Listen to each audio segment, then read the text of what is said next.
For 3 years, I was the grandmother who never said no. I drove them everywhere, cared for the kids, cooked their meals, and never asked for anything in return. Then one afternoon, my daughter-in-law told me I was no longer welcome. So I took her at her word. The storm outside was nothing compared to the tension boiling across the granite kitchen island. It was a chilly Tuesday afternoon in suburban Ohio, and I had just wiped tomato soup off 4-year-old Toby's sweater. 2-year-old Clara was sitting in her high chair, happily munching on a warm grilled cheese sandwich I had prepared from scratch. Then the hallway door slammed. Elena stepped out from her home office, her headset dangling around her neck and her laptop tucked tightly under her arm. Her eyes swept across the kitchen counter, fixing on the cutting board and the box of crackers sitting near the sink. "I specifically told Graham we are avoiding processed cheddar this month." Elena said, her voice tight and sharp. "And why is Toby eating before 5? You are ruining their entire bedtime routine. He was crying from hunger after preschool, Elena." I replied calmly, rinsing the wooden spatula under warm water. I gave him half a sandwich to settle his stomach. Elena let out a harsh, dramatic breath. She threw her hands in the air, leaning forward until her knuckles pressed against the counter. "You never follow my system. Every single week you create unnecessary mess and disrupt their schedule. Honestly, Marissa, you are just too much trouble around the kids. If you can't respect my rules, you need to stay away from them completely." The room fell dead, silent. Toby looked up with wide, worried eyes, holding his half-eaten crust. I looked at my daughter-in-law. I didn't yell.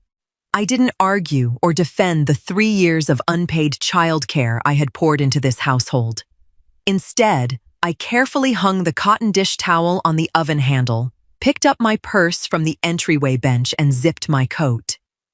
"I understand," I said quietly. I walked out the front door into the brisk autumn air, closed it gently behind me, and drove home. I decided that my days of being an unappreciated safety net were finally over. For 36 months, I had been the invisible foundation of my son's busy household. As a retired middle school administrative assistant, organizing chaos was second nature to me. When my husband Arthur passed away 4 years ago, helping Graham and Elena felt like a comforting purpose. I drove 30 minutes every weekday morning to manage preschool drop-offs, doctor appointments, laundry loads, and homemade dinners. I never asked for compensation. In modern America, full-time daycare for 2 young toddlers easily runs over $2,500 a month. I considered my daily physical labor a gift of love to give the young couple financial breathing room while they built their careers. But somewhere along the way, my presence shifted from a generous blessing to an expected, criticized utility. At 8 o'clock that evening, my phone buzzed on the coffee table. It was Graham. "Hey, Mom," he began, his voice carrying the familiar hesitation of a man caught between 2 worlds. "Elena told me things got a little heated earlier. She had a brutal quarterly review today with senior management. She didn't mean what she said. You know how stressed she gets." I took a sip of hot peppermint tea, leaning back into my favorite armchair. "Graham." She looked me in the eye and told me I was too much trouble and demanded I stay away from the kids. I answered steadily. She was completely articulate and deliberate. "Come on, Mom. Don't take it so personally." He sighed, sounding exhausted. "We still need you tomorrow for Toby's occupational therapy drive at 2, right?" "No, Graham," I replied softly. "Elena made her boundaries exceptionally clear, and out of respect for her household, I am stepping back. You and Elena will need to handle tomorrow yourselves."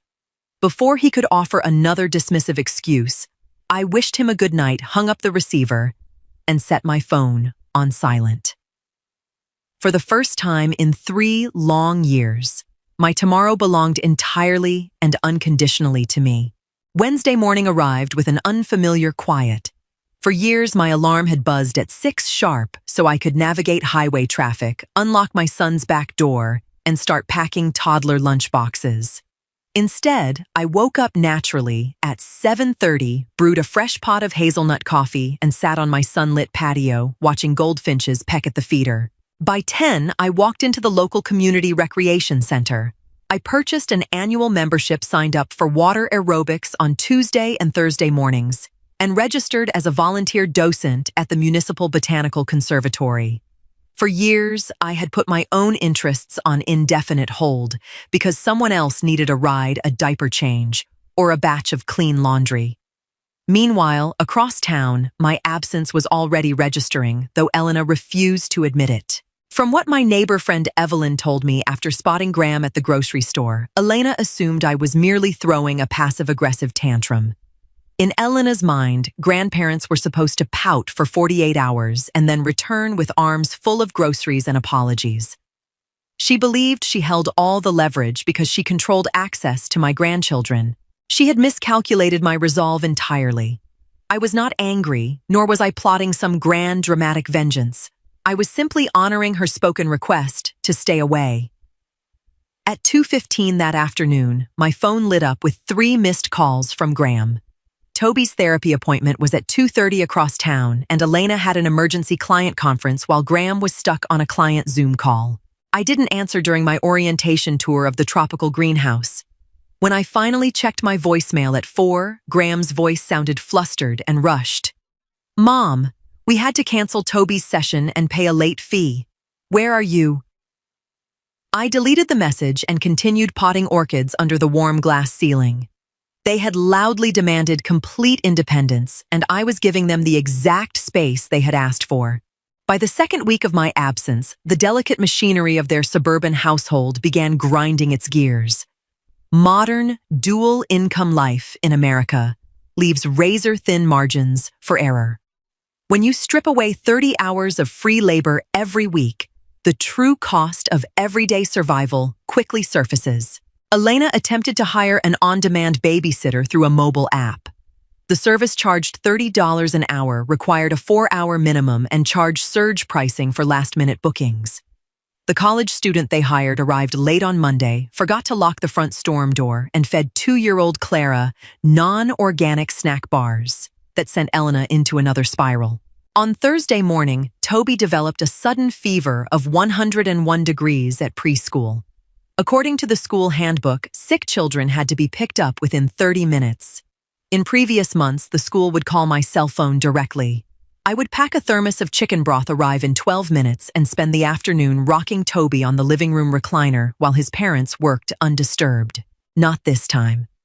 The school secretary called Elena, who was delivering a virtual presentation to corporate stakeholders in Chicago. Elena frantically forwarded the call to Graham, who was stuck 40 miles away in highway gridlock after an on-site client audit. Graham tried calling me 6 times in 20 minutes. When I didn't pick up because I was attending a watercolor painting workshop at the library, Graham had to abandon his commute, pull his car over on the highway shoulder, and endure a reprimand from his direct supervisor. Elena ended up shutting down her presentation halfway through, taking an unexcused absence, and racing through town in torrential rain to collect our sick grandson. The illusion that I had been too much trouble was rapidly colliding with the brutal logistical reality of raising 2 toddlers alone. And for the very first time in their marriage, there was no silent scapegoat standing by to absorb the blame. On Saturday morning, I did something that was purely for my grandchildren, not for their parents' convenience. Knowing that both children had caught the seasonal viral bug and that the household was likely drowning in takeout boxes, I spent 3 hours simmering bone broth with carrots and tender chicken thighs. I packed the soup into 6 glass mason jars, added 2 containers of fresh blueberry muffins, and placed them in an insulated blue cooler. At 7 o'clock, before the sun had fully burned away the morning fog, I drove over to their cul-de-sac. I did not unlock the front door with the spare key on my keychain. I did not tap on the window or make noise. I simply set the cooler neatly on the covered front porch beside the doormat, placed an index card on top that read, "For Toby and Clara, reheat on low," and drove away. Later that afternoon, Graham texted me a photograph. It was a picture of the worn blue spiral notebook I had left sitting near the microwave on the day Elena dismissed me. For 3 years, I had quietly logged pediatric medication dosages, doctor phone numbers, diaper rash, ointment brands, and the preschool's seasonal dress codes inside those lined pages. Elena found your notebook in the cabinet, Graham's text read. She didn't know you tracked Clara's eczema flare-ups with the humidity changes. Mom, please, let us pay you for gas. Let us make this right. I read the text while sitting on my porch, feeling a quiet pang of sadness mixed with absolute clarity. They still viewed my devotion as a transaction that could be smoothed over with a tank of gasoline or a quick Venmo transfer. I replied simply, "The soup is for the children. I do not need gas money. Enjoy your weekend." I put the phone away and tended to my potted ferns. Love was meant to be accepted with gratitude, not purchased after the fact to ease an uneasy conscience. By the third week, my calendar looked completely different from the chaotic schedule I had kept for years. Instead of carpool routes and laundry cycles, my planner was filled with book club meetings, morning laps at the community pool, and weekend road trips with my longtime friend Nora. Nora and I drove 3 hours north to Lake Erie on a crisp Friday afternoon. We stayed at a quaint bed and breakfast, visited antique markets, and ate fresh perch at a lakeside tavern without checking our watches every 20 minutes. During dinner, my phone vibrated with a message from Graham. "Mom, are you free this Sunday? Elena wants to invite you over for brunch." I read the invitation carefully. It was the classic peace offering used by people who didn't want to actually discuss the core problem, a plate of scrambled eggs and awkward small talk designed to pretend the insult had never happened, followed by an inevitable request to watch the kids while they ran errands. I took a sip of chilled white wine and typed my response. "Thank you for the invite, Graham, but I am out of town at the lake with Nora until Monday evening. Give the little ones hugs from me." Nora looked across the table and smiled gently. "How does it feel to say no?" "It feels strange," I admitted, looking out at the dark water reflecting the harbor lights. For a long time, I convinced myself that if I wasn't constantly available, I wasn't being a good mother or grandmother. But exhausting myself didn't earn their respect. It only made me convenient. "Convenience is never cherished, Marissa," Nora remarked wisely. "Only presence is." That evening, as I fell asleep to the rhythmic sound of lake waves against the shore, I realized I hadn't felt this light or rested since before Arthur got sick. I was finally rediscovering who I was as an independent woman when I wasn't being defined entirely by the endless demands of others. On the fourth Saturday morning, the doorbell rang at 9 sharp. When I opened the front door, Graham was standing on my porch with Toby holding his hand and Clara strapped into her toddler car seat on his arm.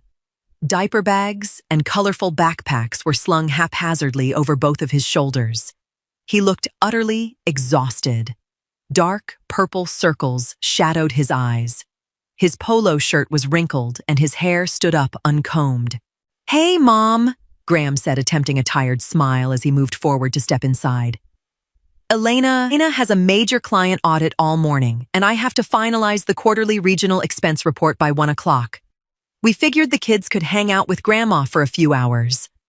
I stood firmly in the doorway, my hand resting gently on the wooden door frame.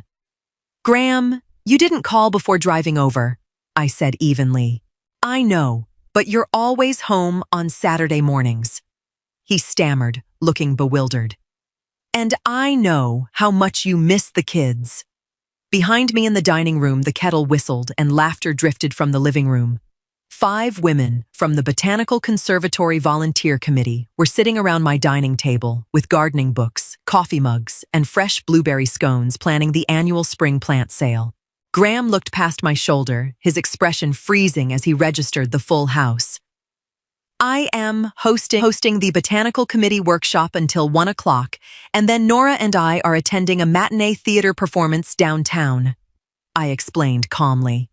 "I cannot watch the children today." "Mom, please," Graham pleaded, his voice dropping to a desperate whisper.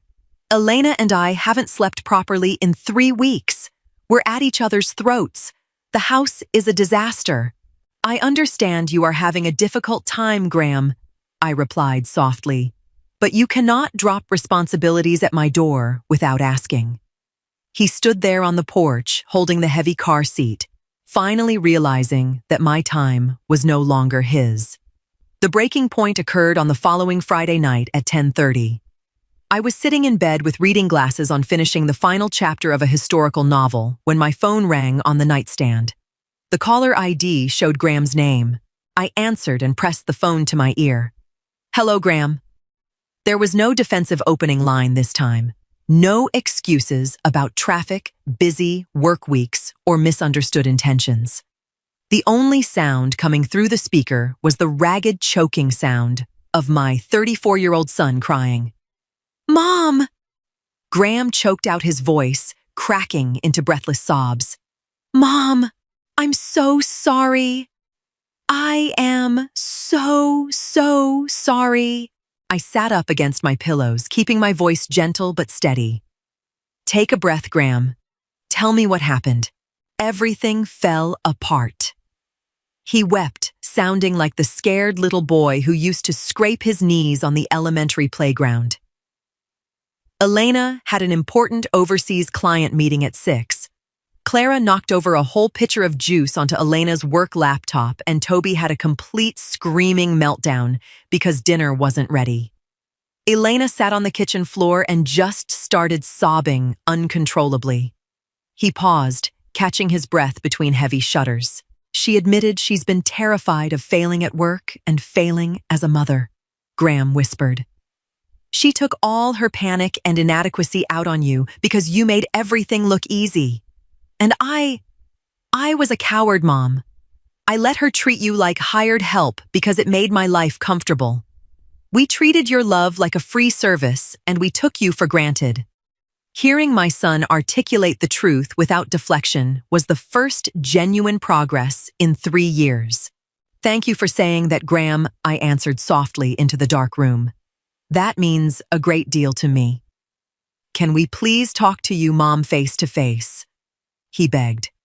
I paused, looked at the moonlight on my lawn, and agreed to meet them on Sunday morning.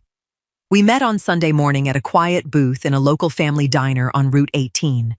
I deliberately chose neutral ground rather than their kitchen, ensuring our conversation remained centered on adult communication rather than domestic chaos. Elena sat across from me with her hands wrapped tightly around a ceramic mug of black coffee. Her usual polished corporate demeanor was stripped away, replaced by an exhausted humility. Her eyes were red, and she looked down at the table before meeting my gaze directly.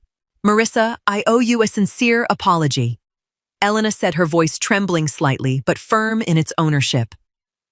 "What I said to you 4 weeks ago was cruel, unfair, and completely wrong.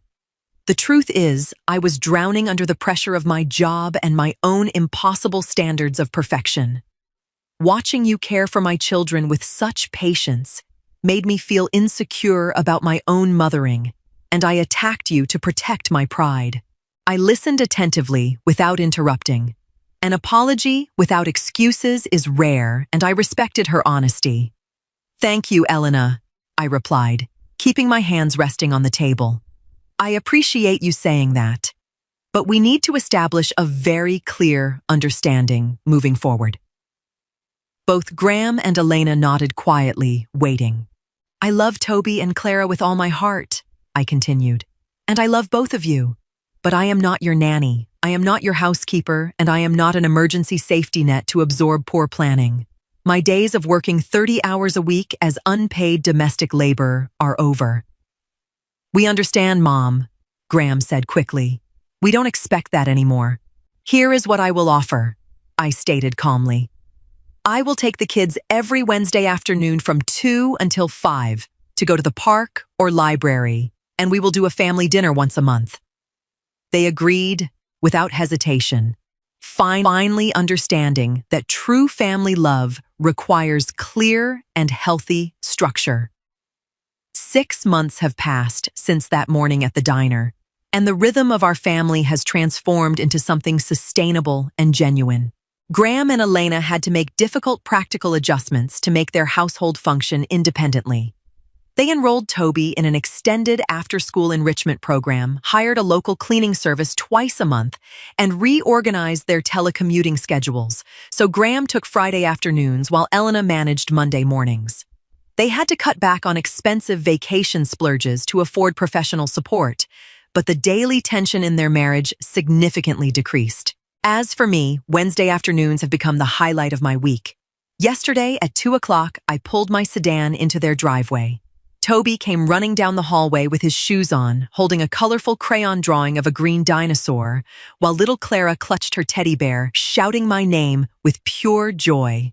There were no overflowing laundry hampers waiting for me on the counter, no passive-aggressive remarks about snack ingredients, and no expectation that I would scrub pots or fold sheets before I left. I took my grandchildren to the town library's story hour, bought them vanilla ice cream cones at the corner parlor, and brought them home promptly at 5 o'clock. When I walked them to the front door, Elena was waiting in the kitchen. She smiled warmly, handed me a freshly baked loaf of banana bread, wrapped in tin foil, and said, "Thank you so much for today, Marissa. The kids had a wonderful time." "You're very welcome, Elena," I replied with a warm smile. Stepping back was the hardest choice I ever had to make, but it saved our family. By refusing to let my devotion be treated as an obligation, I reclaimed my own life, and in doing so, I taught my children how to truly value my presence. Real love thrives best, not in endless quiet sacrifice, but in mutual honor, grateful hearts, and the shared dignity of healthy boundaries.